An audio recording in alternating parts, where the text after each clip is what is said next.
Hello and welcome back to On Patrol. I'm Fighting Kentuckian here with Windhurst Productions, and we're in person. Yeah, that is very true. We're here in the good old state of on the borderline of Fort Campbell, Kentucky, and Clarksville, Tennessee. Pleasure to have Windhurst here and a whole big time of gaming, and we're going to talk about that. In this episode, we're really wanting to highlight where we've been, how far we've come, and what we're going to do in the future here and looking forward.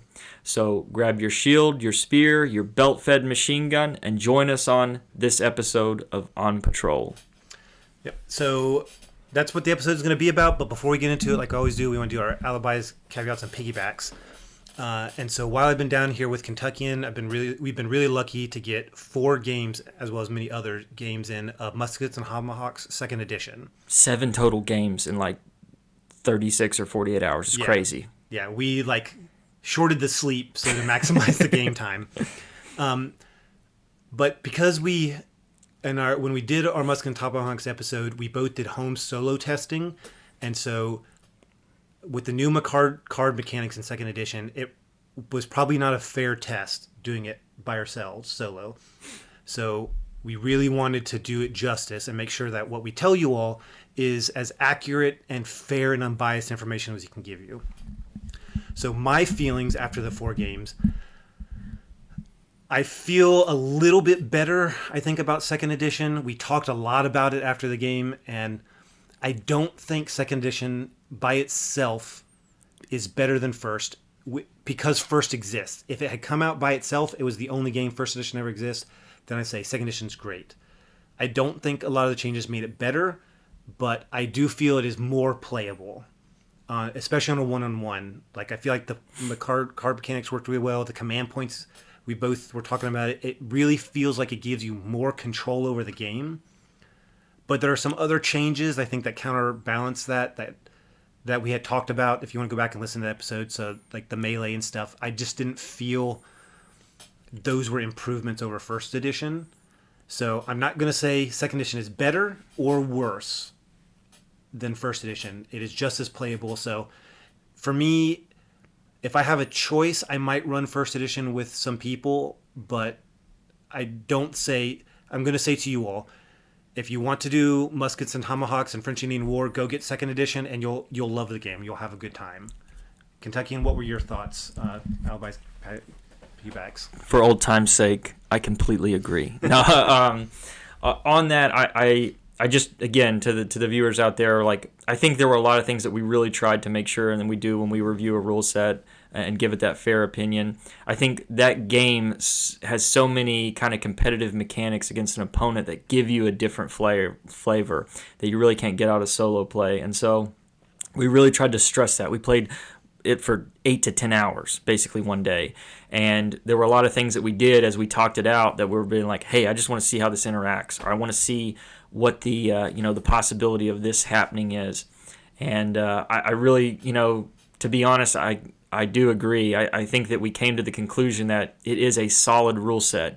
If anything, there needs to be some tighten up of the quick reference sheet. Yeah, there needs to be some, maybe some better worded kind of synchronization of how the transition, in movement and melee and flight and all of those work.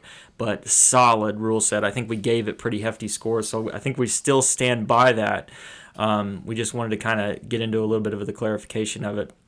I will say, too, as we look back at the review, I want to kind of own some of the things I did in the review where I think maybe I made some mistakes. There are the secondary missions in the 1st edition. I don't remember them being as hefty as, going back and making sure.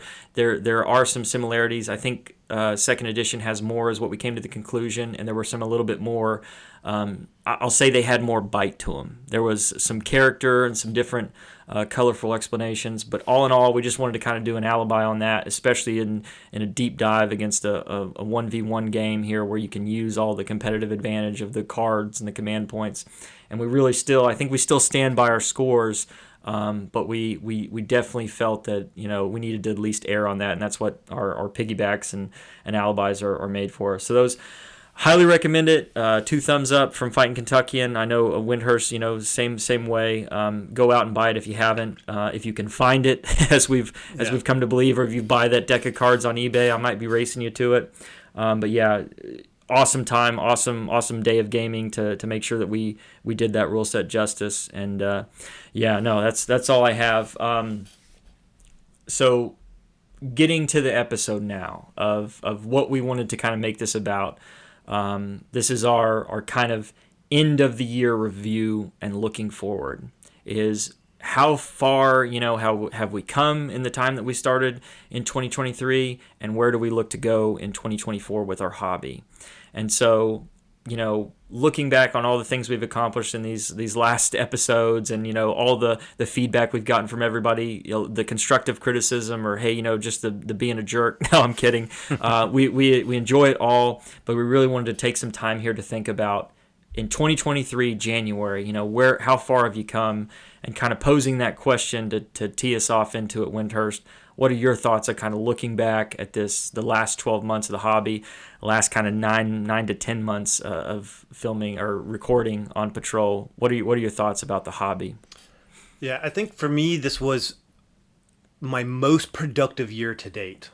So I'll put out there on my Facebook page when we actually get to the end of the year. But since 2020, I've been keeping a running tally of everything I've painted, like numbers wise, broken down by scale, size of terrain, as well as games played. And this was by far, for me, the highest numbers. And I think a big part of that was your encouragement to test out my Dark Age army. And then at the very beginning of this year, and I was like, man, it needs to be bigger. And so I was like, but I still want to get the Normans done in a year. And I already had some of the cavalry painted, but then I was like, I'm going to finish this, and the other army, whatever I add to the Saxons, will all have to be finished by the end of the year. And as you guys have seen on my Facebook page or on the On Patrol podcast group, I did it. The army as I designed it, I managed to get it painted and get it done. And I really feel like having the thing we're doing, this podcast, and the group we've created really felt like it made me accountable and gave me encouragement to be like, hey, not just telling you what I've done, but I'm showing you all. You all know that I'm doing this project.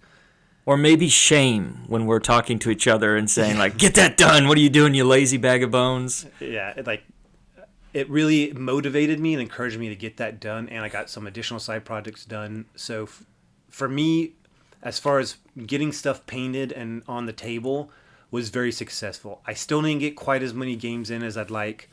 I was able to get back to Salute for the first time in a bunch of years, so I was really excited about that.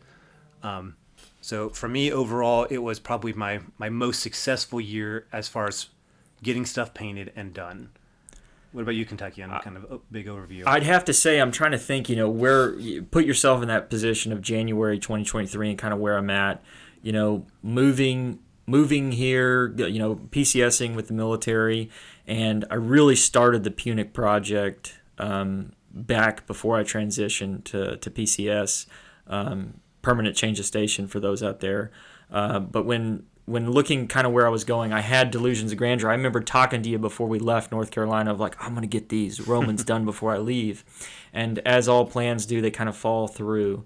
But I really wanted to kind of hit the ground running when I got here. And I think, again, looking into when we started the podcast early this year, looking to kind of the accountability, kind of echo all your comments about the group. There was got a lot of good feedback from people, got a lot of good painting tips, a lot of good hobby things. And that just helped kind of light the fire, as you said, of like being engaged and getting after it. We're all familiar, if you're listening to this podcast, with wargaming, and it's that +1, to your to your die roll when you've got like the people behind you are rallying or accountability, whether they're shaming you or whatever the case may be. Sometimes it's warranted and you want to get after it. And so, seeing how far that project came from when I was leaving, what is now Fort Liberty, with probably 200 or 300 models to getting over 800. I would echo your sentiments of it has been a productive year for me, and if anything, I've seen kind of myself have this, I wouldn't say a metamorphosis, but as you go back to Yorkshire Gamers on what are you in the hobby? Are you a hobbyist? Are you a gamer? Are you a historical junkie? Like, what do you fit into the wargaming? What is leading? You might float back and forth between all three, but like, what is your primary? I would have considered myself, with the tournament play and everything that I did, in the start of January of 2023 and moving into this year, as probably a heavier gamer. I was somebody that I didn't fret away at, giving somebody a commission army to get done. I wanted to play games. I wanted to get that interaction. The historical and stuff is always, a close second and everything, but I enjoyed the game side of it too, as a release from your work. And more than you enjoyed the assembly and painting. Yeah, way more than I enjoyed assembly and painting. I think that's kind of molded and changed as you figure out, is it taking a knee or is it finding, the joy in the other side of it for a minute?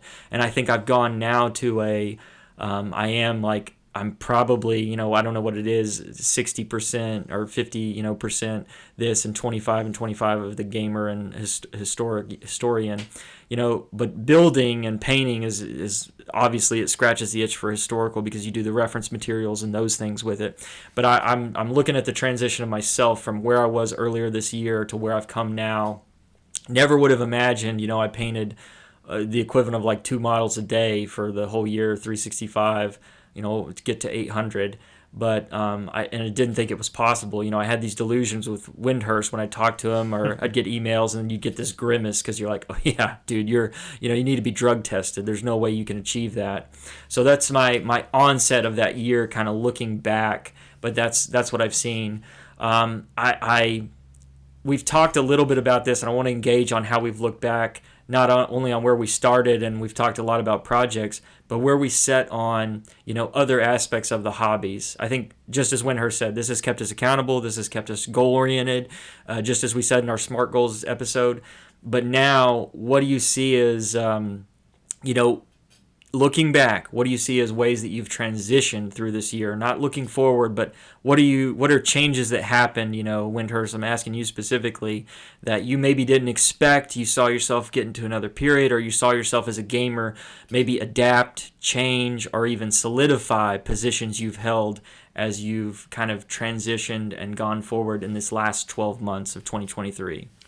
Yeah, I'm not sure I've had any kind of real big paradigm shifts in my hobby, other than I've kind of embraced I've dabbled more in the social media side. So, I've made a couple videos, and I've got another tutorial paint video I think I'd like to try. I'm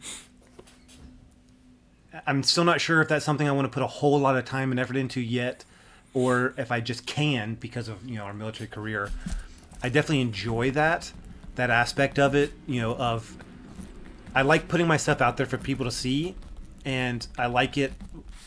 It's rewarding when people like my stuff enough to be like, how did you do that? And so it's like vain. Well, it's like, how did you do that? And it's like, well, I could show you, I can do like a tutorial of how I did this, or I can show you the paints I use in the process. It is a bit of vanity. It's validating to me because I'm putting a lot of effort into this, and I think that's the only reason really to share our stuff, really, is we want to inspire other people because we love this hobby, but also we want some validation that like you're showing off your army. You worked really hard on it. If you showed it to everybody and everyone's like, man, that's just total garbage. You did not do it. They do that to me a lot. Nobody tells you. If they are, they're lying to you. Yeah. I kind of reflecting on my own stuff. I don't know if I've had a great paradigm shift. Touching back on the hobby a little bit, I think I agree with you on completely agree for the record counter.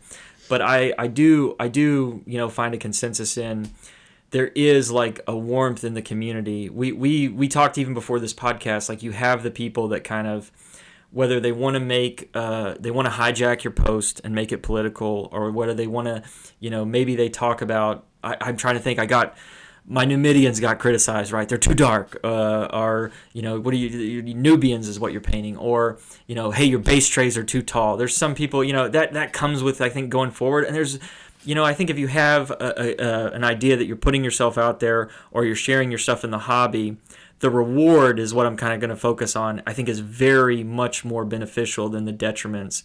Tuning out kind of the you want to tune out criticism that isn't valid or criticism that doesn't benefit. It's not to change you. And so there's something about, I think I got a comment on my Hail Caesar miniatures. The movement tray is, it's probably 2 or 3 millimeters off the table. And I use a company that I base them for, and that's kind of the standard that they give. But it does make it to where are they, I don't think they're as bad as like floating on a mountain, but I think it's definitely substantial where it's probably not as flush with the table as some people like to see that give you that immersion. And so looking at that, I think that's valid. I'm not taking anything personal by it. I think that's a valid criticism. I think my comment back to that was, hey, I use that when people are moving these armies. It makes it so much easier to move across the table. And especially if you have bigger armies like that, you're probably going to play with friends, hopefully, right? Or you're going to play in a group game or maybe even host games. And so that helps me to protect my hobby. There's kind of a decision point on why I made that. But that interplay with what criticism and have, I think that's part of it. I think you're always going to have it, maybe hunting the good stuff.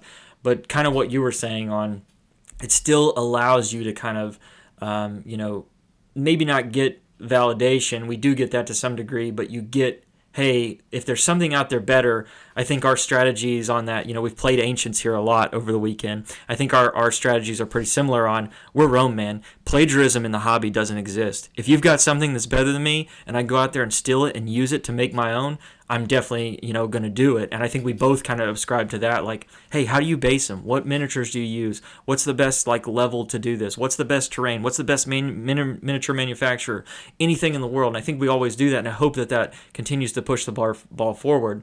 I want to focus on another thing too about, as we look kind of our transformation over this last year, maybe no paradigm shift, but is there something where you've come to the side of the hobby or you've even experienced something maybe different. Like you're like, hey, I didn't really see, when I started 2023, I saw myself doing Ancients. Like that was my goal, and it still is my goal. But as I'm transitioning here to the tail end of the hobby, I've started to venture out where I've bought models and prime models for different periods. With Epic Napoleonics always being in there in the wings, I've got those ready. I've played a lot of great games. If you follow my page for Age of Eagles with Dave here, Clapper in Clarksville, that's something I've kind of re-energized, something that I used to play. I think our episode with Muskets and Tomahawks, our reviews of it, our constant games is something I really didn't see myself in 2023 getting back into French and Indian War as much as I had. Those are huge, not paradigm shift, but it's a resurgence of periods that maybe I didn't totally forget, but they were at the back of the queue. I will say for sure at the back of the queue. And there's a lot of other things, I've been able to kind of play campaign games this year. Not only that escalation league that I kind of run, which helps build players and build my own opponents, but we did a Normandy campaign, which if you follow the page, we did. That was great. At the tail end of last year, I got in a battle group campaign there and got some good battle groups. So there were some things that I didn't suspect to do, pleasant surprises, resurgences to periods that I hadn't touched in a minute, and it really, it was a happy accident maybe. Did you have anything like that, Windhurst, where you felt, just in maybe gaming rules or anything like that? A little bit. So I never ever planned on trying or getting Epic. Warlord's Epic ranges, but at Salute I broke down because the deals were good, and I got some of the Civil War Epic, and someone is sending me some superfluous to their needs Napoleonic Epic. So I haven't started them yet, but they have been added to the queue as something I didn't think I would be doing. I also had discovered I can't remember the company. It was like we were talking about. It's like $18.99 or. The company does a lot of Spanish American War and like Philippine War for Independence stuff, which my wife's a Filipino, and I was like, man, I didn't know somebody made models for a conflict that I know a little bit about that I didn't because of my wife, and I got a bunch of those to add to the queue. So there were some new projects that I've added to the queue that I never would have seen coming this year. I think for me as well, I had some solidification of ideas. So I think when we started the podcast, the feedback we've gotten and the involvement we've gotten for people in the group just again has solidified what an amazing community the wargaming community is. Like, yes, you always have a few people who are a little overly critical, or if it's not their way, it's not right. But by and large, compared to most other hobby groups that I know of, the wargaming community is just so amazing. As well as I got solidified this year as that what my capabilities are, right? Because it's like, okay, well, I want to do this army and I want to finish it by the end of the year. And I didn't really think I would be able or have time to do anything else, any other side projects. But I was able to do a couple of small side projects and get stuff painted for those. And still went on vacation a couple times, and it just that's pause on that, because this is something where I've taken models with me when I go TDY with the military several times. I've taken models with the idea of like, oh, I'm just going to do flesh, or I'm going to do armor, I'm going to do something in a hotel room because I won't have a lot of time. I'm married with kids, so like that's the peaceful time to me is more than like going to the bar with the people I'm going TDY with is a decent. I don't mind doing that either. But the issue is like the production. Your production has been astronomical in the sense of you went to Malta, you went to Germany, and you took projects with you, and you made substantial gains in that time. So like, again, I think you do need to be drug tested. I don't know if you're on cocaine or what the case may be, but like, what was that production I think has gone through the roof for you on that. What is the mindset that you tell yourself when you take a project with you on travel? Has there been any issues with it? Is there concerns, or is there like, man, it doesn't take away from the trip or anything, but I'm going to make some money here while I'm gone in the downtime, or how do you approach that? And then what's the gain? What's the metric, I don't normally take it when I go on leave, unless I'm coming back to the States or like back to my parents. But yeah, when I went TDY, that was at the end of last year, but I still got a bunch of stuff painted. I didn't go TDY this year. I had a couple trips, but I was able to work around those trips. I mean, when I just take stuff with me, it's like, okay, really the biggest concern is how can you take it with you safely? Yeah. So I've got like one box that holds 2 layers of foam. And so I can put that in the middle of a suitcase if I pack it smart. And so like, I'm probably not going to get through, if I fill that box with unpainted models, it's probably nearly 100 models. I'm never going to get through all those just on a couple of weekends around my stuff. But that's fine, and I'll take, the minimum number of paints I think I'll get through. Like you said, like maybe I'll take the skin and chainmail. But really, like for me, wargaming is my happy place. Like I don't mind going out, to the smoke pit and having a couple beers with the guys if I'm TDY, but I'm only doing that for a short amount of time. Whereas people who that is their what I call happy place. That is their stress reliever. They're going to go there for several hours. I might go hang out for 30 minutes or an hour. But if I have nothing else to do and I don't have my family around to go do something, then I want to paint, because I've really over this last year, I've really solidified that wargaming for me, the painting and putting stuff together, is my mental space. So one thing that I have done different this year that I've never really been able to do before is I've been able to integrate into my workday time to do some painting. That's crazy. and it's non-standard. It's just the nature of where I'm at right now is slow enough that, if there's no fires to put out, I can usually get some painting in. And I even sit there and I'm like, I'm taking a mental health break. I'll take a 30-minute mental health break, especially if I've just finished putting out some fires and there's nothing lined up for me right now. I'm going to paint some skin or something, because especially as we're going forward in the changing world and the changing environment, everyone really needs to be finding what that thing is that helps you with your mental health and your well-being.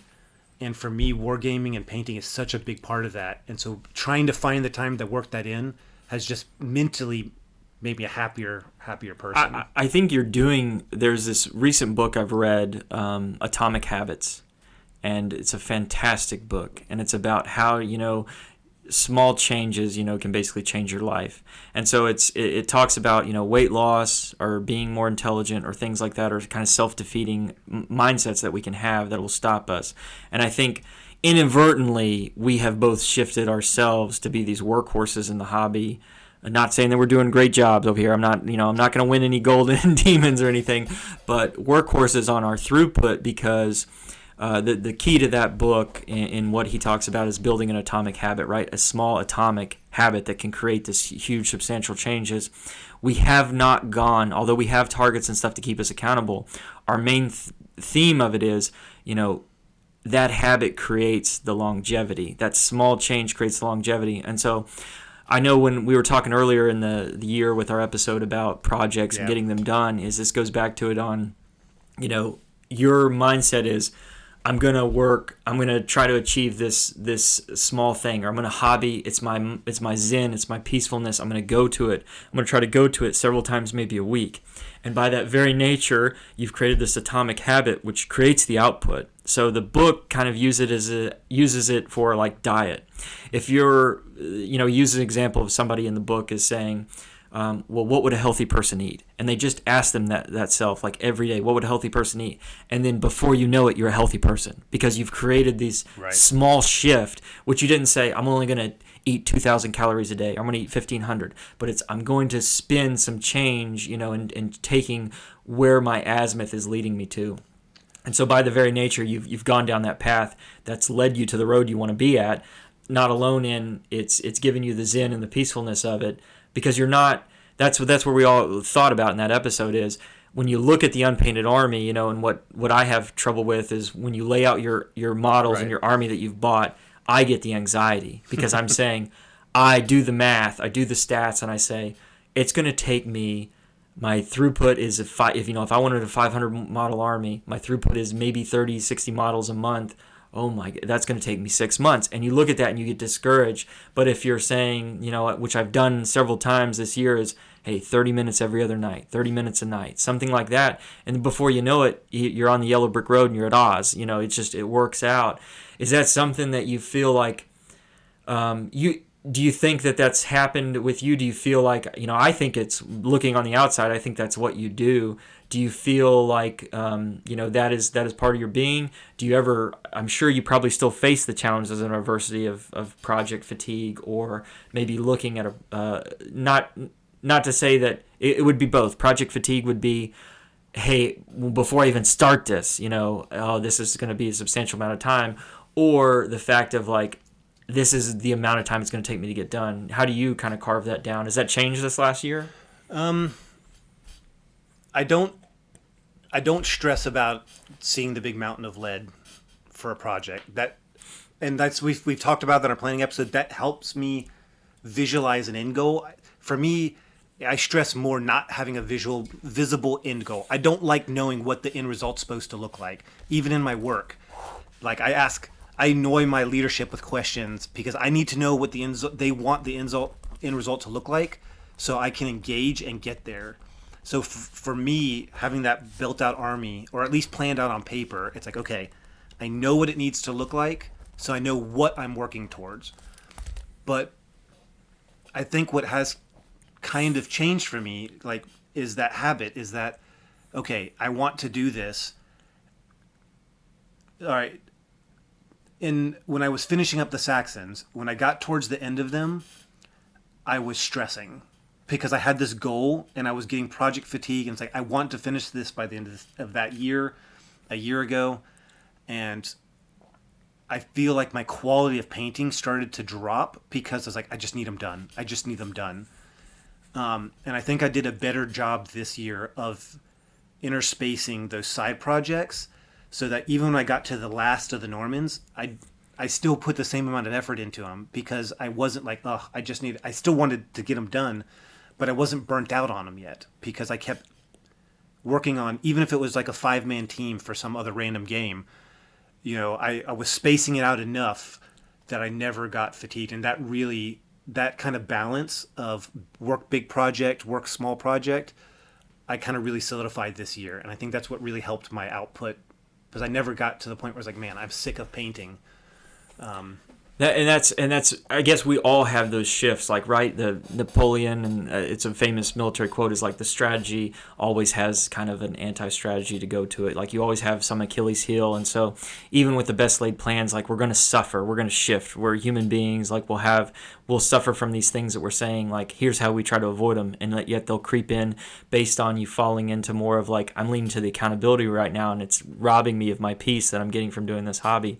A quick side note on this is, maybe it's just my sea of gray is always gives me anxiety, and that's where I get started from. So I do lay out armies, but man, it does give me anxiety, and it's maybe just my gray models and not anybody else's, because Windhurst can attest to this, and this is why I know he's maybe the like dragon slayer of gray plastic, and I know this firsthand because nothing scares him. No big amount of army scares him.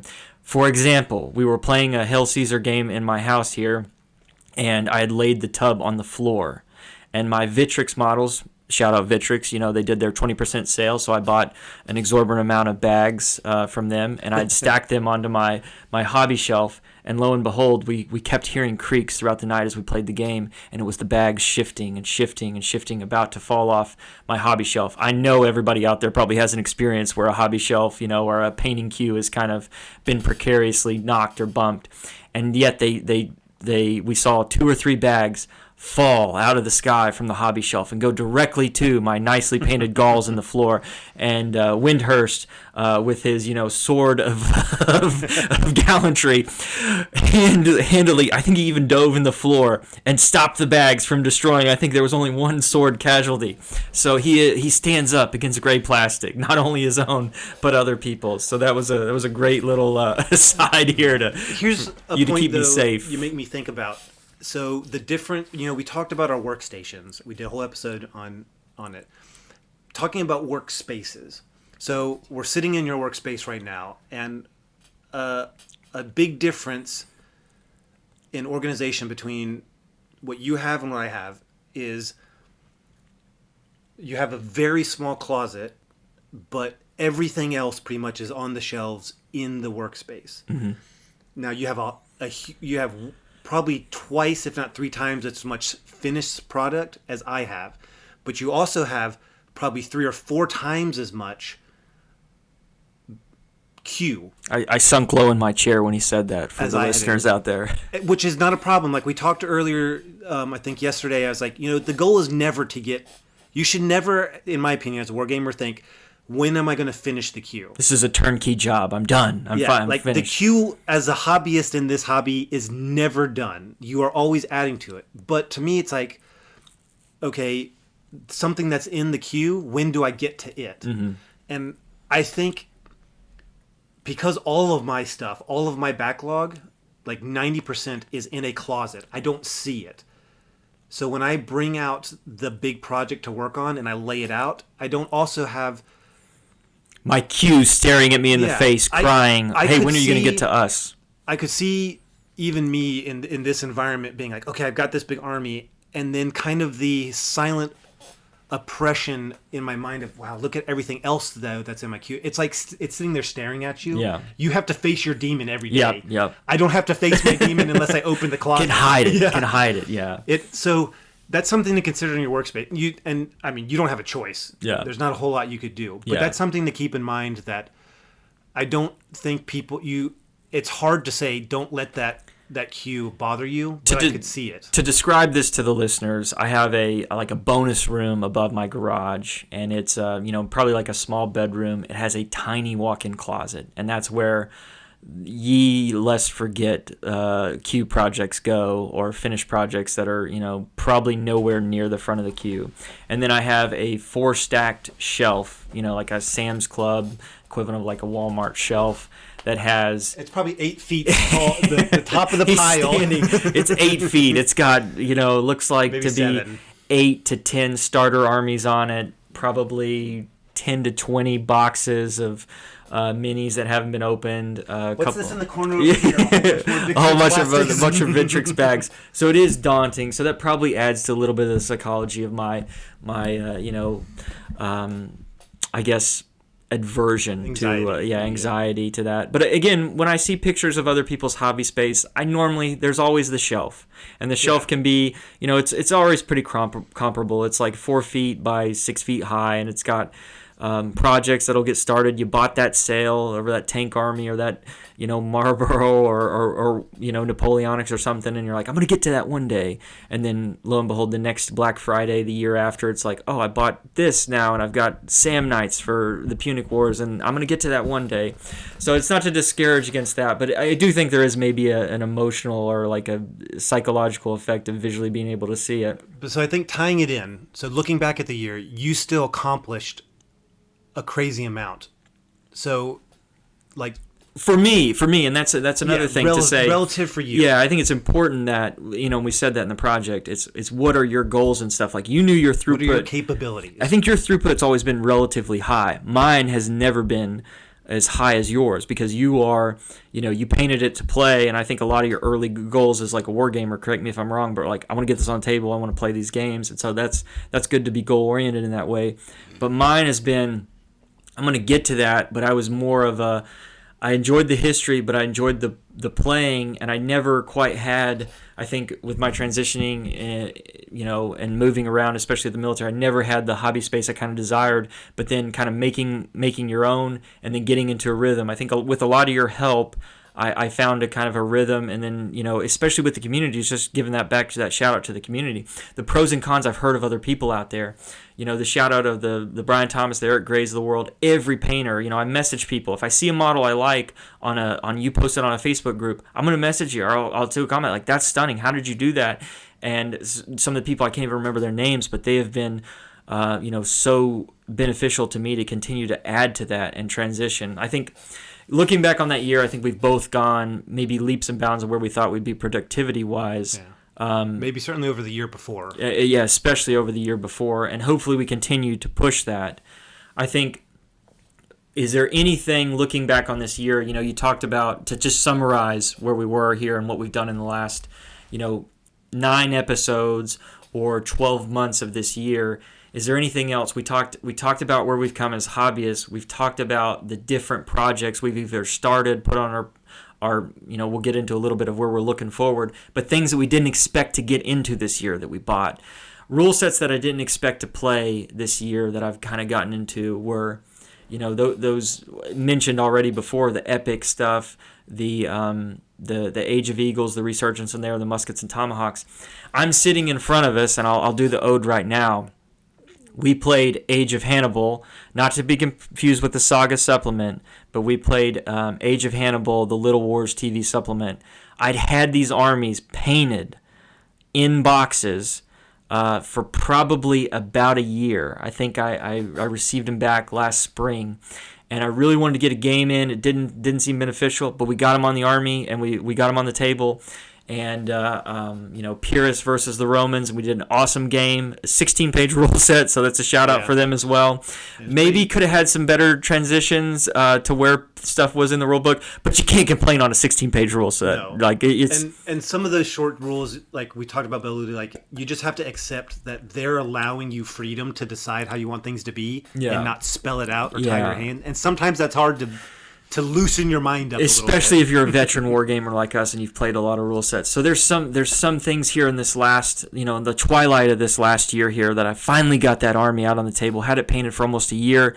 I really enjoyed it. It's pristine. The rules worked great. Everything worked great. So that's kind of where I've come in this year as far as looking back and getting into those different periods. Is there any other I know with you and being in England, going to those shows, Salute and all those things, super jealous of all the experiences you've had.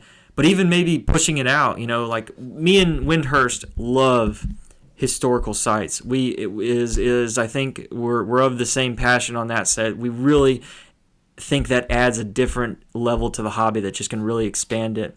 And so, you're traveling in the year. Has that expanded your hobby? I know you talked about doing your Normans, and I think maybe it's your trips to Malta or other places like that. You've talked about, man, this has really opened my eyes. And we're not talking about where you're going yet with it, but are there other things that you think on maybe your trips, your travels, or other things this last year just reflecting on that maybe have grown or expanded your hobby? It has tried to. And what I mean he's by fighting that, it. It's I like a am fighting werewolf. it. It's Exactly. a werewolf. So like when I was even very distinctly when I was on, I can remember when it was technically last year, but it has happened multiple on every trip. Okay, so when my wife and I went to Austria and Switzerland, when we humble brag while we're all sitting here in Tennessee and everywhere else. when I was in Switzerland, we went to the like Swedish History Museum, and they had a big part about kind of like the Napoleonic War and the Austrians coming in, and then the French coming in, and like I'm sitting there thinking, ooh, wouldn't it be really cool to do some Austrians? Like I've just been to Austria. Like I go to a country and I learn about like some part of their history, their military history, and then I find myself like, what company sells models for this? And then next thing you know, you got 4 tabs on your Internet Explorer pulled up, and you're when I was TDY in Germany last year, we went to one random castle, and there was like the peasant revolt that lasted like maybe a year, and these knights the castle we were at was the final fight. And that's where it was ruined. And I'm like, man, this sounds like it'd be a really cool army. And I went and looked it up. And I was like, nope, I don't need to do this. But I think the biggest surprise for me for the year is this podcast, because we started in March. We went back yesterday. We were looking, when was the first episode? It was March. So in January, we weren't talking about this yet. In February, it wasn't until like maybe late February, early March, where it was like, hey, maybe this would be something we enjoy doing together. So yeah, rolling into 2023, I was not expecting to start a podcast, with you, or with anybody, and I really enjoyed it. I look forward to it. I've enjoyed the community that we are building and the feedback people give us, and the engagement and seeing them post their projects. So on that note, looking back, when we started this project on Patrol, what you felt like it was going to be versus what it is right now, what are your thoughts looking back through the year? Great question. I'm aghast that we didn't kind of lead off with that first, but we're talking about the elephant in the room here as we're talking over the airways, and if you're listening, it was scary. I think content creators inspire me and the people out there. Now, again, the TikTokers and all that stuff, and you doing a silly dance or having a face, some type of filter, that's just beyond dumb. But, the people that post their stuff, I think we're in a brave new world here that we've gone farther than blog posts and things like that. We've gone to where it's tangible, you can look at it, you can feel it. I don't know if Osprey sales have dipped or what, but like, Ospreys used to be the gold standard, I remember. Like when you went to a con, you would try to go to the flea market, and because again, they've always been, they're a fair amount, I'll say that, but they're not the cheapest books. And you used to be able to be like, oh, if I could pick up 4 Ospreys, that's my army. And I go home and I look at it. The days of my father, right, where they had catalogs where it was just like, here's the armies you order. You maybe get pictures with them, maybe not. And then now you've got those painting references with those Ospreys and everything out there. And now with the internet and the social media and the groups that are specifically designed to it, and you meet the likewise people, it has been exponentially. And so for me to be on the outside for a while there, we both created our own kind of Facebook pages to contribute to what we thought was a tiptoe maybe in, or to help us kind of continue to push the hobby forward. And now to be like, okay, if we're going to do this podcast, let's keep it regular. How is something that we can not lose steam, continue to do it, be maybe not that morning cup of joe, we're not every morning, but be that something that's a regular touch point that helps keep us accountable, as selfish as it is. Maybe that's the biggest benefit, but also helps, be that we, I don't know if inspiration is too strong of a word. I think the conduit, right? If people are commenting on us and commenting on the stuff, and we're getting feedback, like we've told you, even in the rules episodes, the alibis, piggybacks, caveats that we've done, where we'll correct ourselves or things like that.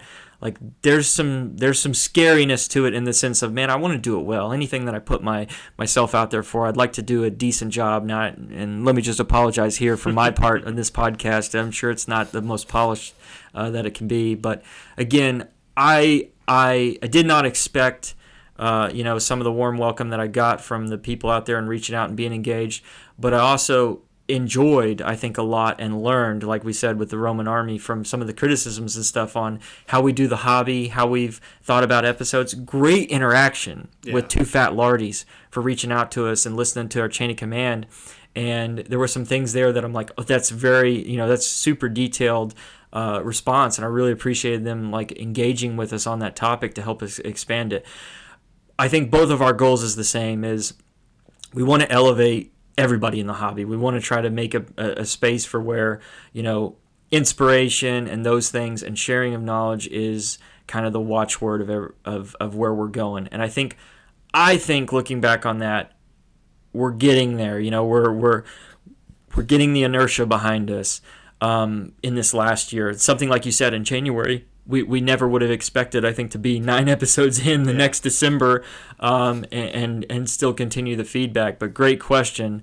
What are your thoughts kind of looking on the podcast and what you said? Yeah. I know you kind of mentioned, hey, I never saw myself here, but even the last 9 episodes, what are the final look back before we kind of move to the future? So when we started this, for me, I was really excited about it because I think I had been looking, because I had talked about, maybe I want to do my own podcast or something. And I was like, yeah, I'd love to do, a team up.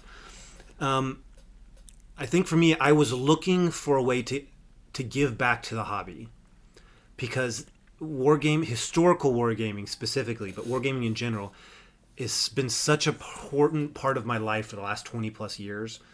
Amen. Yeah, amen. It's bringing me so much joy and friendship. I mean, like, we met through it. Yep. We would not. Yep.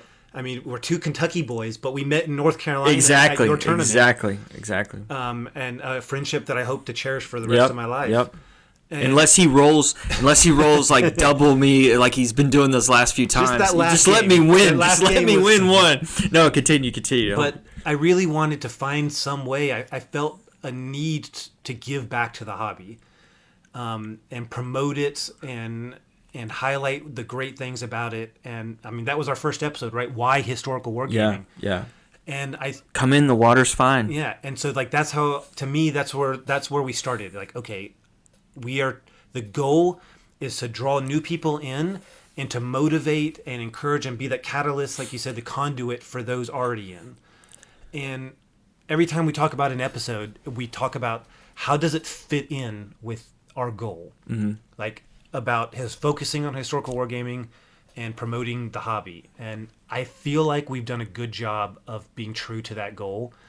When we do the rules comparison or deep dives, we're trying to highlight a set of rules, historical rules we like, or we talk about your workspace, that's trying to promote the hobby to help those new people get in, or those who've been doing it a while. Or give us answers for the veterans. Yeah. Help me out. Help me. And start that narrative with people. Like you said, like, okay, here's what we're doing. Hey, like you said, what's better? Do you have a better way? Share with us. Share with the community. Connect. And like the group, I think, is a great way to connect to the community. There's a lot of Facebook groups out there, and we're just one of many.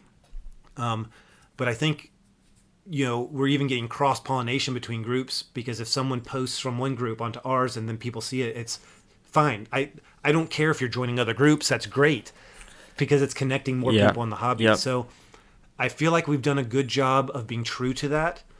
And, when we talk a little bit about the future, I think we've got some plans to keep on that route. So that's a good transition, I think, too. I think now we're going to shift. I'd like to leave what the future of the podcast holds for the very end. Okay. But I'd like to talk, about us and kind of Windhurst, where you've come. You're looking back on the where you've kind of been. I'd like to see as far as where do you think you're going to go, and we're gonna go a little bit off script with the our sections, and we're turning that in not only to where do you see you're going to self here, but we're going to roll up into our kind of maybe an expanded. We do our scouting report, like what's on your horizon and your projects and your games and those things. This is throw the scouting report away. All right, we're getting into winter quarters. We're bundling up. We're getting down. Right, we're in Valley Forge. we're wherever we're at. We're going to come up with our kind of campaign plan. And before we get to the podcast campaign plan, where is Windhurst's campaign plan leading him in 2024? Yeah, so I've had a shift, a change of heart, because I was very set on going into my Greek Syracuse army. And he played Hail Caesar, and he's like, that sucks. You know? No, I'm kidding. I'm Well, kidding. now that kind of actually made me torn, because now it's like, I really do want to get them done. But I posted the poll because I wanted the community's input, because sometimes it's nice to put it out there and be like, hey, what would you all find more interesting to see? So starting project-wise first, Yes. where's the new projects? So right now it's looking like I'm going to finish up my World War I Eastern Front, because I've slowly been adding to Ooh, French and Indian, that was my vote. and then I'll roll into the French and Indian. Okay. Because I really like talking about like having plans and projects. I love this, especially all the French and Indian War we've gotten done, and I feel like I can have a lot of fun with the Eastern Front, and those projects are half done, and I really feel like I'll get more game time and more satisfaction out of. I can easily finish both of those in a year, instead of starting a big army that might not get done in a year. So those two armies aren't going to get on the table if I don't finish them. So the plan is, we always like to overestimate our abilities, right? So my goal is in 6 months to try and have the World War I and the Musket and Tomahawks finished or close to finished. Give the listeners an idea of what that looks like, minute lead-wise. So He grimaced for those people that are listening. Now you're going to really make me show where I'm overestimating. So the World War I think each side has probably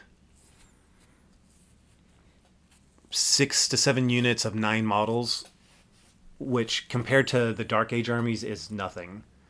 I was averaging 2 12-man units every week or two when I'm really knuckling down. The French Indian army is a little bit bigger, so it's probably got the same, but like 12-man units. Mm-hmm. So like maybe 10 or 12 big units. So it's probably not going to be done in 6 months, but it would be close. I think based on your throughput and like you talked about, I think it'd be close. Yeah, I could definitely get one done and be significantly through the other, barring any big life stuff that happens. God forbid, I go to war or even have to go to station somewhere.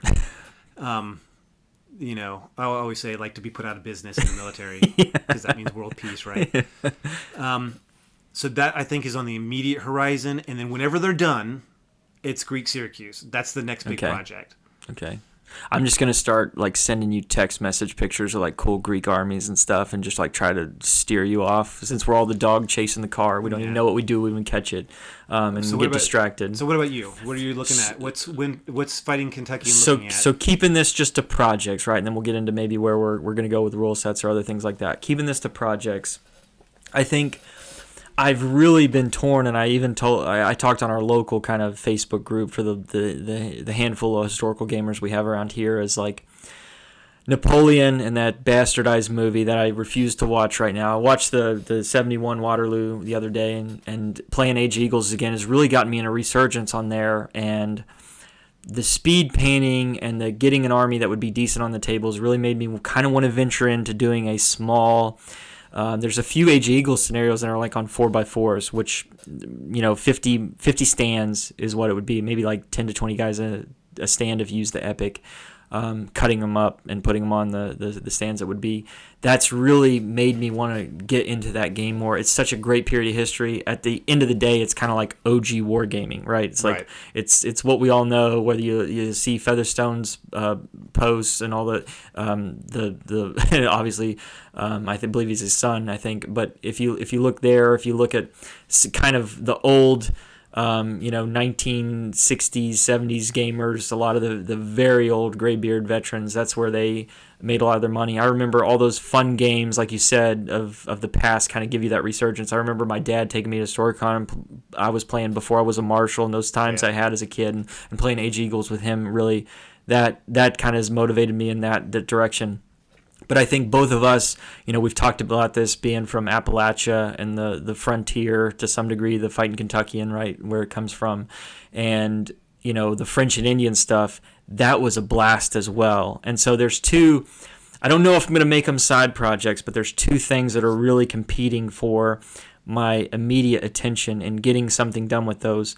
I know that we're going to do an escalation league with bolt action here again. It's just that's a good way to get people into gaming, a historical gaming intro as well. Especially, it's not a rivet counting rule set. It's a fun, quick game.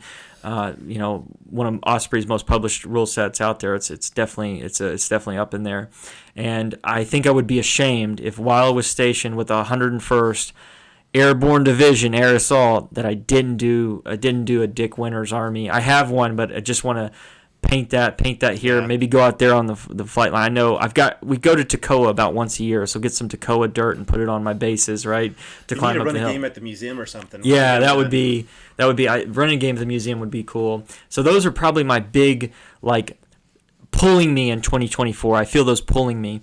What I think is going to stay consistent, because I'm a milk and bread kind of guy too. There's or whatever you wanted the adage is. But I definitely want to be consistent. Is this Punic War stuff? This classical army still has my heart going pitter patter. The period is so amazing. Which is great. The That's amount what of we need, that motivation. the amount of people that fought in these battles, the might of Rome, but yet not being just so superior. I think to a lot of the armies at the time. It's not the Imperial Romans versus barbarians. It's not the the armies are so vast for Rome's enemies during the Republic, and I think the early Republic that is just super motivating me. So I look at the hobby stand right now with what seems to be like 130 Gauls and 12 cavalry and 48 skirmishers. I'm like, man, it's almost daunting right now as it is. Just a couple weeks of work. Yeah, just a couple weeks of work. But I definitely want to stay true to that period and help cranking away.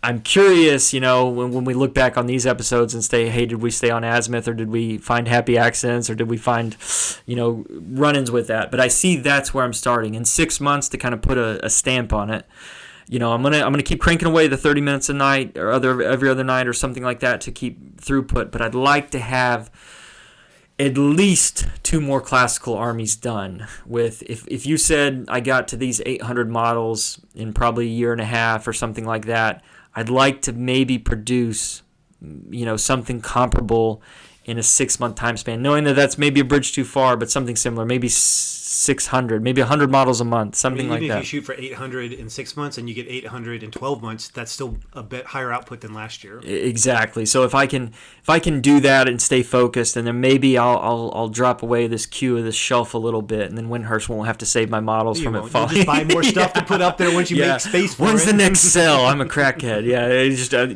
we all know how it is. The shiny new object.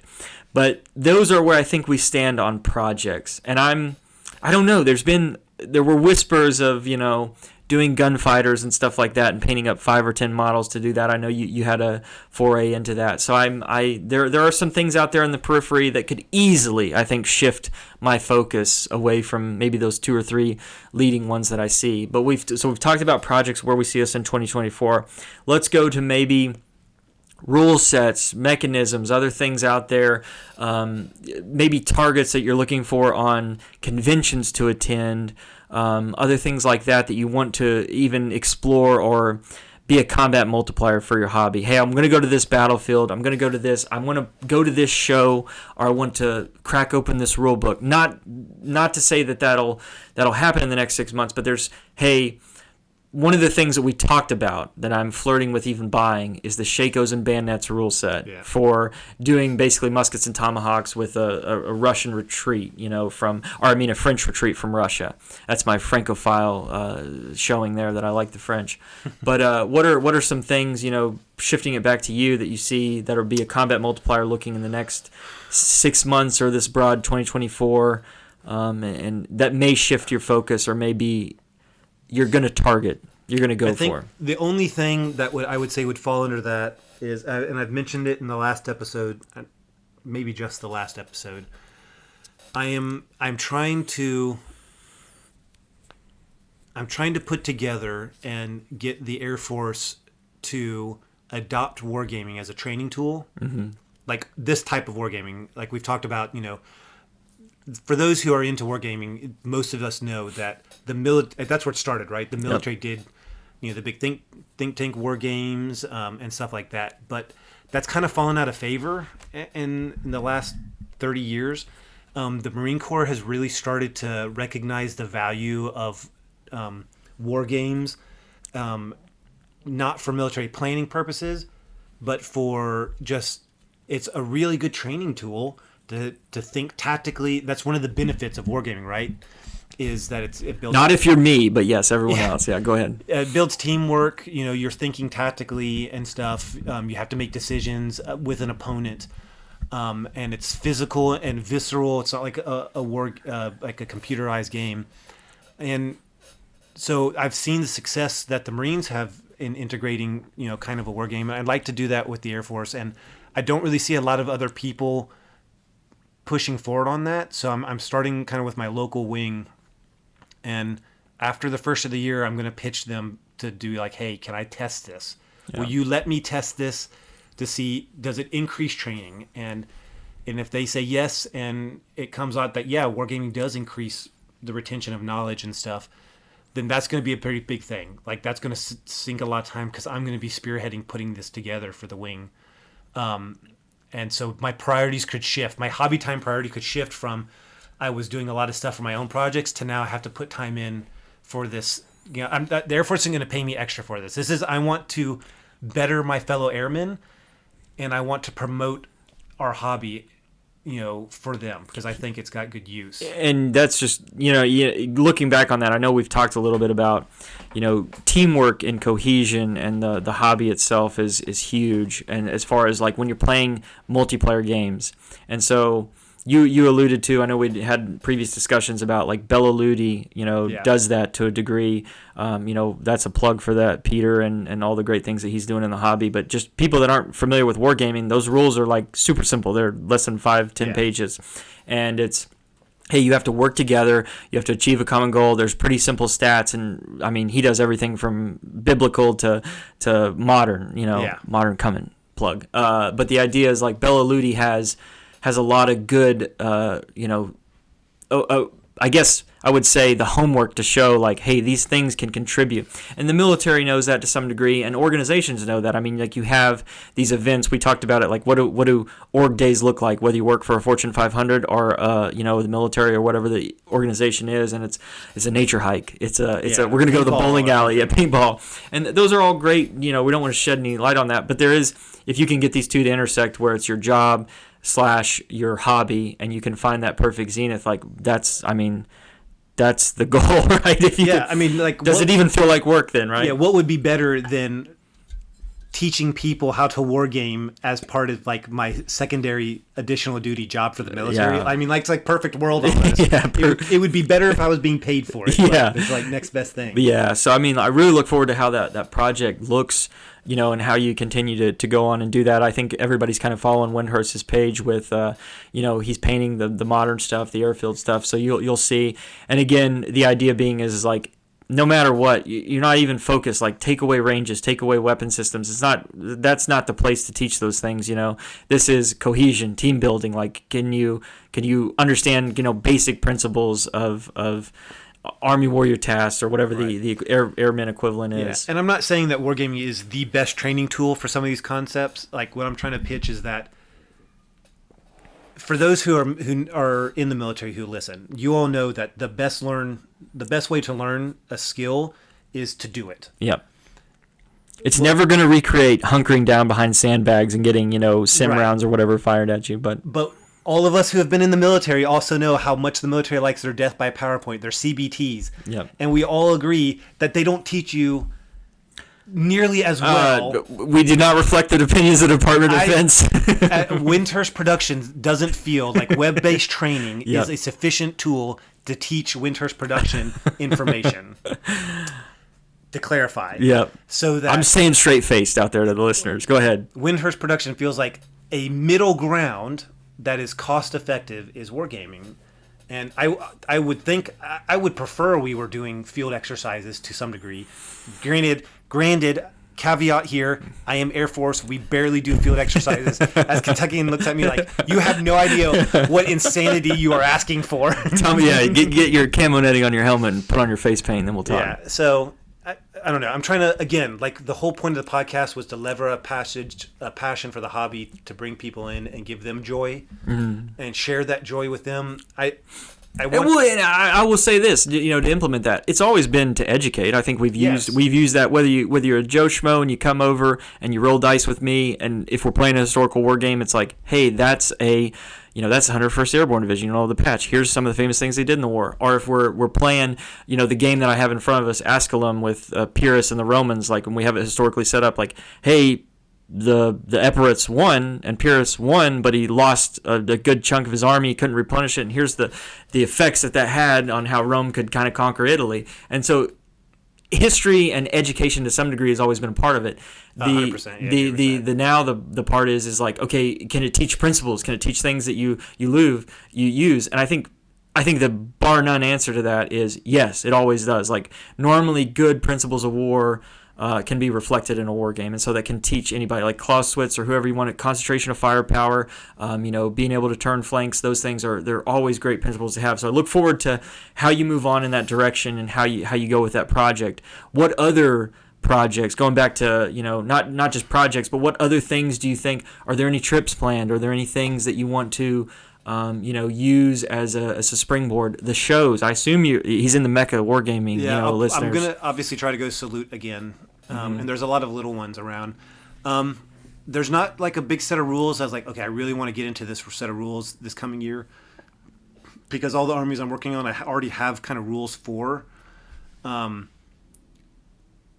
I would like to do a trip, I think this year, while I'm still in England, take advantage of going through western France. Okay. From like the southwest coast to the kind of northeast up to Normandy, and that has a dangerous risk of making me want to refocus. World War II. World War II's coming, kids. You heard it here first. So, but yeah, apart from those kind of things, there's not a whole lot. What about you, though? Because you had mentioned Shakos and Bayonets. It depends on how my foray into Napoleonics with Epic kind of shapes out. And there's something where you got to keep yourself on track, right? There's a lot of dead projects in everybody's closet or shelf that they have that never got off the ground, and you'll notice them on eBay, right?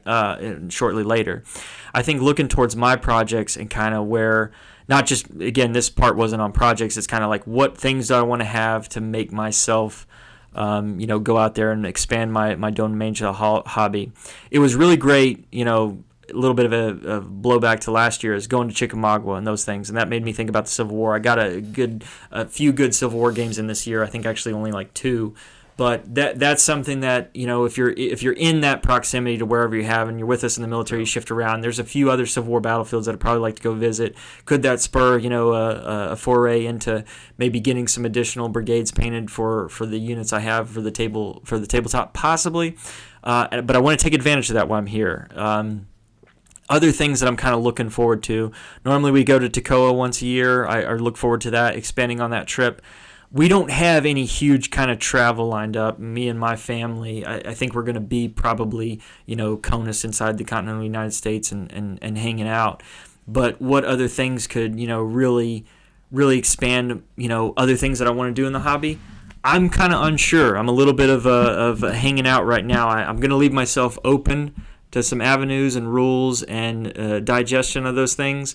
And there's some things that, I'll have to kind of wait and see. I don't have any big laid plans, big trips like you do, or anything to kind of magnify periods that I'm already doing. But that'll probably be like a wait and see for me. The rule sets or other kind of periods that I even thought mention those in the projects don't really have anything else kind of percolating. So I'm a little bit set. Yeah, I'm set with my campaign plans, but right, the enemy always gets a vote, and once I get punched in the mouth, we'll see where that goes. So I'm going to try to stay entrenched, and we'll see how well the erosion and things go to that. Moving forward, kind of shifting back now, we talked about ourselves, kind of where we see us in this new year with projects. We talked about where we saw ourselves with maybe other combat multipliers to our projects and those things that can help us expand our hobby. But shifting to the podcast, back to the podcast, we've got out there. We've got 9 episodes in this year, and we kind of started a little bit in the spring offensive of Combat Patrol. but looking forward to where we see ourselves going in the future. We've got the YouTube out there as well. It's still generating views. We're giving some kind of visual conception to it. Windhurst, do we look to expand? Like, what do you think Combat Patrol or On Patrol is going to look like in in the coming year? Well, we've been talking about doing our first interview. We talked about that. Well, we'll keep the name secret right now. We haven't decided 100%, and we haven't asked anybody yet. So it could be. This is the Uncle Sam version of me looking at you. Could be you, right, listener? I think that's the next thing we haven't tried yet that we talked about wanting to try. As far as expanding into and to be fair, there have been some people that have asked about it. We've had it. True. We've had it percolated. We want to have. I don't want to offend anybody out there. We've had it percolated. We've had a short list of people we've talked to that they've given us indications that they want to be on. But we weren't ready yet. Yeah, we weren't ready, and we kind of had a list of what we wanted to do. But yes, we have some things that are still percolating to the surface on that. There were. I'll put it this way: up until this point, there were other things we wanted to try before we got to starting doing interviews. Yep. Even if it's just building a reputation for ourselves, because if you're asking somebody to come onto your podcast, and you got to prepare to say like, well, is it worth your time? Yeah, exactly. Might not be with us kids, but and I think you can't episode one's not doing a podcast, right? Or an interview. Yeah. Here's our interview. Apart from new things, we had talked about at some point in the future we want to do like battle reports, but I think the two of us agreed. We even had plans, listeners, to possibly do a video battle report while we were here. Yeah, or even just like an audio like talk through battle report, because I've never seen that done. Yeah. Like it's a podcast battle report. Yeah. No, maybe pictures on the YouTube side. Yeah, and I've seen it to some degree. Like you'll have a picture right up. We'll talk as the picture is unfolding. Yeah, but it would also be on. We would have put it on the podcast site with no pictures. Yeah. So you'd be listening to us talk through it, which might. I don't know. Like listeners, would that be something that would interest you? Listening to two people talk through a game. Like while you're driving, it would be like listening to a football game. You'd have to describe every a sports game or something like, hey, here's how the bases are lined up. Here's how the left flank looks right now. Here's where I'm going to go. Oh, and if you have a podcast, do not steal this idea from us yet. But I don't know if there's much push out of that. But that'd be apart from those kind of things. Like we're just too physically separate, I think, to really do a joint video. Yeah. After action report. So I don't, apart from just kind of keep doing, I don't see any other way to expand into new territory yet. However, we always like to throw things back at the audience, right? To those listening. We would love your suggestions on what kind of stuff would you want us to cover. During COVID, we saw, a lot of games being played basically over the equivalent of Microsoft Teams or FaceTime or something like that. I've seen some done actually pretty well, but I think there's this loss of immersion. And then if you're the tactical commander, I don't know, maybe that adds a fog of war to it. I'm just not sure. We've talked a little bit about these things, but I'm not sure that we're too exactly doing that yet. But again, we'll try anything once, all right? Don't hold that against us. But we are experimenting with those kind of ideas and thoughts about there around, hopefully we see each other more than once a year or something like that, so we can do more of, have a little bit more plans. Even with our hobby, kind of reflect on that of where we go. We did have significant plans for these 2 to 3 days that you were here. Yeah. Well, and this was a almost last minute thing. Like I wasn't planning on coming back to States for leave.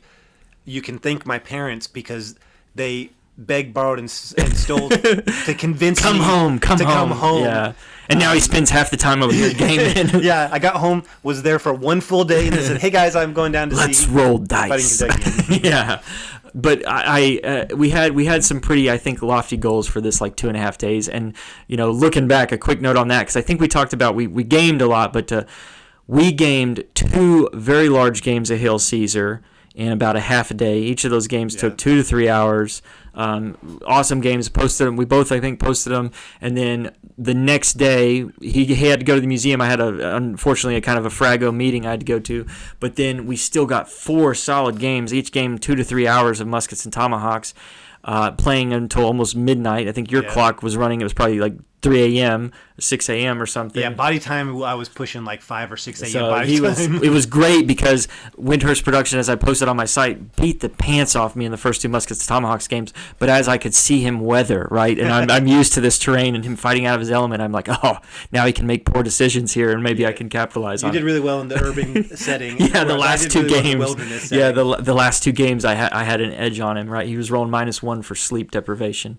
But and then today, this morning, played a huge Age of Hannibal game, the Asculum game, and I was the Epirets and he was the Romans, and it historically played out probably exactly as it did. I was able to get a little bit on him, but unfortunately, Pyrrhus's army's in tatters, and we're probably going to get kicked out of Italy pretty soon with the amount of legions that they're going to levy against us. So, talking on that note and just kind of summarizing at least the podcast on what grounds do we look to foray in. I know we interviews are on the horizon. We know that's a for sure. It's something we want to do. We want to have that engagement with the hobby. We even talked about this, Windhurst was talking about, let's go after, we want to highlight some things in the hobby and companies in the hobbies that I don't think often get highlighted, and people in the hobby that don't often get highlighted. But then we also want that engagement to figure out, hey, what are your thoughts on this, and kind of do those deep dives again with authors, rules writers, companies, store owners. What are things that are facing you now today? And we told you maybe bridge too far right now, but who knows? Everything changes, and this time last year, podcasts maybe had been mentioned between us on rare occasion, but are we like this? We enjoy this, and then 90 days we're doing it, and so. Is that going to be a similar approach to, you're going to see our battle report in the next 30 to 60 days? I don't know. We look forward to it. I think we're eyes wide open as we look to the horizon and the new campaign plan of what On Patrol kind of is going to give us, and hopefully you guys in the future. Again, just to echo Windhurst, we look to give back to the hobby of what we feel like we've taken from, again, so much. The people that have inspired us, not to say that we want to, I don't think... Personally, I think we probably feel a little bit self-deprecating that maybe we can't get that, but maybe we can hold the microphone, and maybe that's what we're doing here, is just connecting people, connecting ourselves, getting our hobby elevated. Starting the conversation. And hopefully elevating kind of everybody's in the same wise. And give us the correction. We've showed you we're no strangers to criticism and correction and things like that, and we really enjoyed, again, just hearkening back to Two Fat Lardies, commenting on some of the chain of command stuff that we did. That was a great kind of here's other ways to think about it. Here's things that maybe we can lose sight of, not being immersed in it. We gave it our best try for people who are not steeped in those things, but we want to foray into those different kind of versions. Well, even with the Musket and Tomahawk, like the whole reason we have the alibis, caveats, and piggybacks is we wanted to be accountable, that we are being honest with you all, not to, like, let's say we're big movers in the social media space for the war game. We would never want to tell you something that is incorrect or misleads you accidentally. So we want to do right by the community, because the whole goal is to grow the community. So if we do a rules review and then we later play some games like, man, we messed up, we want to own that. And so sometimes that takes you all as the audience to say, hey, you totally missed this, or you've totally forgotten about this. And that's why we have that section, so that we can be like, hey, we made a mistake. Don't take what we say as the God's honest truth and the end all be all, because we'll give you as much we'll give you as much research, and I don't think there was anything that was too, we're not telling you that the sky's purple. I would say we gave you our honest assessments with the information we had. Yeah. And we did everything we could, I think, as far as getting as much steeped as we could in all the rule sets we've done in those things to give you the best analysis we could. Again, I don't think anything we've backtracked on just to correct. But in light of new information, we wanted to... Here's a novel way, or here's something that I think you could have added that would have been beneficial to how you guys played the game, or how you interpret the game. Those are all great points, and I think looking forward to the future, I think I'm all in. I think On Patrol is going to continue to hopefully do well and get the feedback. Yeah, I've enjoyed it as well. Yeah, I've it's brought us together. I think more even closer as wargaming buddies. No, exactly. You're traveling all the way from England to beat the pants off me. In Muscat's I'm Dogs. ignoring my family to be down here to game with you. But no, it's great time. Shifting over before we go to final thoughts, and coming back to at least a little bit on our themes and our at least our sections of this podcast. I want to shift really quickly to kit bag, right? Going back just as a rehash is, here's things that we do. We've done 9 episodes of kit bag. We've talked about lights. We've talked about storage. We've talked about painting. We've talked about books, glues, bases, tokens. Everything in the world that we do to the hobby. And here recently, we've kind of even magnified a little bit of what we've done in the hobby. I'll let you introduce kind of what you think, our kit bag. I know we share this consensus on it, but what has been the biggest kind of kit bag maybe of the year, or what are your thoughts on that? Yeah, so I think when we talked about it, we had mentioned it briefly in one of our kit bags about storage solutions, and I had gone to using the really useful boxes.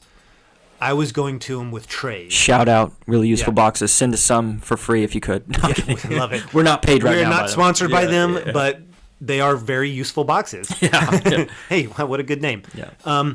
I was using them for trays, and I was like, yeah, this is I'm probably going to do this instead of foam stuff. Not to knock foam companies, it worked better for our lives and what we like to get out of them. And then, so that was the big one for the year. And then you wanted to add on because you had some changes in your... Yeah, my old man, and I think a lot of old veteran war gamers will have it in their hobby, and I ended up buying one, is a huge curio cabinet, glass case. I think one of the joys of the hobby is being able to appreciate the painting, even if you don't go back and maybe we all don't play as much as we want to, but man, when you walk by a curio cabinet in a war gamer's house, it's like, obviously, right, they're displaying it, they're proud of it, that's my army, that's what I've worked on, bought, or whatever the case may be. And so when I left and I was in professional school, I remember buying a 7-8 layer curio cabinet. I had everything from my Egyptians in there all the way down to World War II and beyond, and it was just great to go by and you see these mountain armies on these glass, and I really miss that. And it's something I've lost in the black bags. Yeah. Although the black bags have, what are battle foam or whatever you use, battle bag, any type of black bag you use, those are great. They definitely help keep your army. And if you're somebody who maybe doesn't have the hobby space and you're going to stores, it makes a lot of sense. And most of the time when I'm playing pickup games at stores, it's going to be those rule sets that I stow in the black bag. But when I was transitioning, how do I transport these armies? I use the old kind of plastic Rubbermaid tubs that you can get at Walmart or most of these stores. You try to magnetize them. Yeah, pretty low end Rubbermaid kind of totes, but you can kind of see through, so it gives you the kind of feeling that you can still visually your army, but the transportation all is solved.